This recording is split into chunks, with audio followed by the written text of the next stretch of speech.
विक्रम और काव्य की शादी को अभी 2 साल हुए थे। दोनों अलग अलग ऑफिस में काम करते थे। एक दिन विक्रम घर जल्दी आ गया तो उसे काव्या घर पर ही मिल गई। विक्रम, क्या बात है, आज ऑफिस से जल्दी आ गई? काव्या, नहीं, मैं आज ऑफिस ही नहीं जा पाई। आपके जाने के बाद मम्मी का फोन आया था। पापा की तबीयत ठीक नहीं है, वे मुझे याद कर रहे हैं। विक्रम, अरे तो इसमें सोचने की क्या जरूरत है, उनसे मिल आओ, उन्हें भी अच्छा लगेगा। वैसे भी वे दोनों गांव में अकेले रहते हैं, तुम्हारे भाई भाभी तो शहर में रहते हैं ना।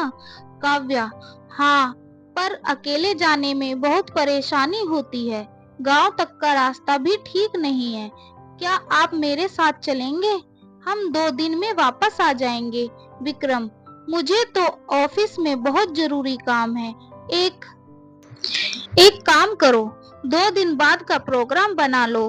मैं कल ऑफिस में छुट्टी के लिए बात कर लेता हूँ। काव्या, ठीक है, आप कल बता देना तो रिजर्वेशन करा लूंगी। अगले दिन दोपहर को काव्या विक्रम को फोन करती है। काव्या, विक्रम, आपने बात कर ली छुट्टी के लिए, कब निकलना है? विक्रम, हाँ काव्या, कल का रिजर्वेशन करा लो, हम कल सुबह निकल जाएंगे। अगले दिन दोनों ट्रेन से गांव पहुंच जाते हैं। काव्या और विक्रम जब घर पहुंचते हैं तो उसके पिता अंतिम सांसें ले रहे थे। उन्हें देखकर काव्या फूट फूट कर रोने लगती है। काव्या, माँ, आपने तो कहा था पिताजी की तबीयत ठीक नहीं है, ये इतने बीमार थे तो पहले क्यों नहीं बताया? हम इन्हें शहर के किसी अच्छे हॉस्पिटल में दिखा लेते। माँ, बेटी, तेरे पापा ने जिद पकड़ रखी थी कि वे अपना अंतिम समय यही गांव में बिताना चाहते हैं। तभी पीछे से संजू की आवाज आई। संजू काव्या का भाई था। संजू, हाँ, सब कुछ बेटी ही करेगी। बेटे के लिए तो इस घर के दरवाजे पहले ही बंद हो चुके हैं। सारी खबर बेटी को दी जाएगी, यही इलाज कराएगी अब। काव्या, भैया, आप ये क्या कह रहे हैं? मैं भी अभी अभी आई हूँ और आपका फर्ज है माँ बाप का ख्याल रखने का। आप यहाँ से जाने के बाद कभी इनसे मिलने आए हैं? संजू, तुम दोनों आ जाते हो गांव का हिस्सा अपने नाम करवाने, हमारी क्या जरूरत है? काव्या, भैया, आपको शर्म नहीं आती? इस समय भी ऐसी बात कर रहे हो, देख नहीं रहे पिताजी की हालत? विक्रम, संजू, हम दोनों को तुम्हारे गांव की जमीन जायदाद की जरूरत नहीं है, हमारे पास बहुत कुछ है, यह हिस्सा तुम्हें ही मुबारक हो। और जरूरी नहीं कि बेटी अपने पीहर आए तो हिस्सा मांगने ही आएगी।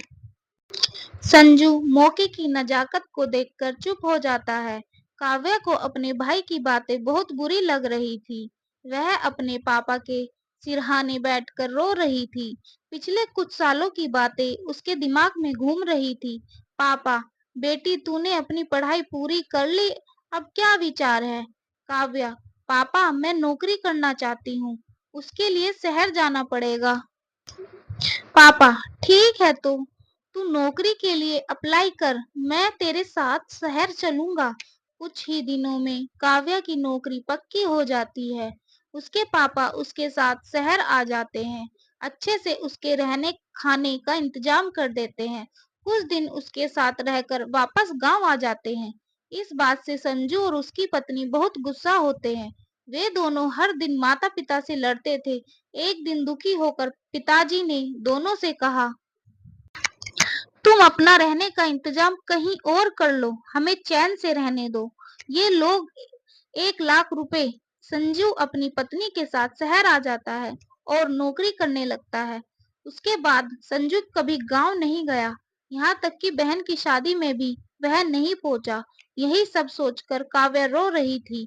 तभी उसके पिता ने आंख खोलकर अपनी बेटी की ओर देखा और उनकी आंखों में पहले जैसी चमक नहीं थी, अकेलापन और उदासी छाई हुई थी।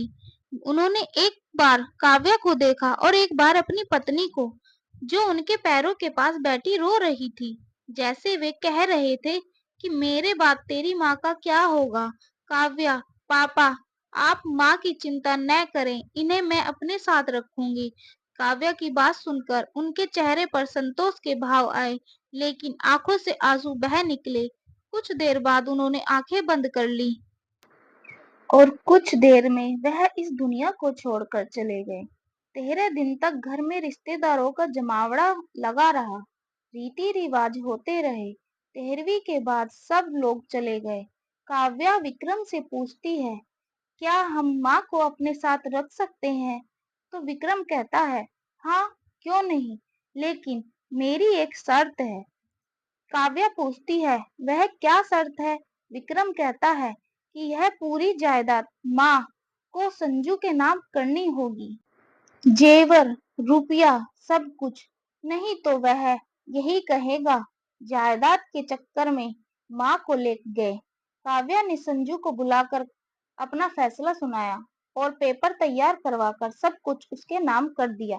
चलते समय काव्या ने संजू से कहा, भैया, एक बात याद रखना, बेटियां केवल दुख दर्द बांटने आती हैं, जमीन जायदाद नहीं। तो दोस्तों, आज की कहानी आप लोगों को कैसी लगी, कमेंट बॉक्स में लिखकर जरूर बताना। और हमारे चैनल पर नए हो तो चैनल को सब्सक्राइब जरूर कर लेना और लाइक और शेयर करना मत भूलना। धन्यवाद।